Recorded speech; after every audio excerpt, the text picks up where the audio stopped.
So ఇప్పుడు YBR infra అంటే తెలియని వాళ్ళు ఎవరూ లేరు. అండ్ పెద్ద పెద్ద huge projects, huge land acquisitions చేస్తూ ఉన్నారు.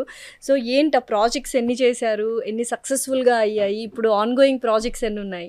యాక్చువల్గా మేము స్టార్ట్ చేయడమే ఆదిబట్లోనే సరౌండింగ్స్లోనే లేఅవుట్ స్టార్ట్ చేయడం జరిగింది. ఓకే. అక్కడ ఆల్మోస్ట్ 9 ప్రాజెక్ట్స్ కంప్లీట్ చేసాము. 2018లో ఆవాస హిల్స్ అని ఒక 42 ఎకర్స్తో ఒక ప్రాజెక్ట్ స్టార్ట్ చేయడం జరిగింది. ఆ 42 ఎకర్స్ నుంచి ఎక్స్టెండ్ చేసుకుంటా ఇప్పుడు 125 ఎకర్స్ వరకు ల్యాండ్ అక్విజిషన్ చేయడం జరిగింది. సో ఇంకా మాకు ఇంకొక 7-8 ఇయర్స్ వరకు ఇంకా అక్కడే ఇంకా ల్యాండ్స్ ఇంకా వచ్చే సోర్స్ ఉన్నది. సో ఇంకా అక్కడే చేసుకుంటా వెళ్తా ఉన్నాం. ఇంకో 7-8 ఇయర్స్ వరకు అయితే మేము అక్కడే ప్రాజెక్ట్ అక్కడే కంప్లీట్ చేస్తూ ఉంటాం. 125 ఏకర్స్ని మేనేజ్ చేయడము, మెయింటైన్ చేయడము, డెవలప్ చేయడము is not an easy thing. అసలు ఎలా ఆ ఛాలెంజెస్ ఏం వస్తుంటాయి అండ్ వచ్చిన ఛాలెంజెస్ని మీరు ఎలా ఫేస్ చేస్తున్నారు?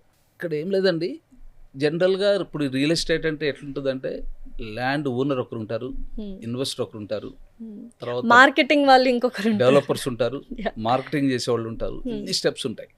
కానీ నాకున్న ఎక్స్పీరియన్స్ ప్రకారము ప్రతి దాంట్లో మా ఇన్వాల్వ్మెంట్ ఉండాలి.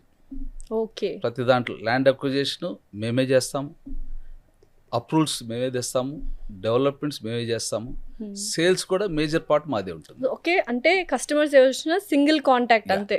ఇక్కడ ఎక్కడ థర్డ్ పర్సన్ ఇన్వాల్వ్మెంట్ అనేది ఉండదు. ఓకే. సో దీనివల్ల ఇన్ఫ్రాలో ఉన్న అడ్వాంటేజ్ ఏంటంటే ఏ కస్టమర్ వచ్చినా కూడా ఎవ్రీథింగ్ ఈజ్ ట్రాన్స్పరెంట్.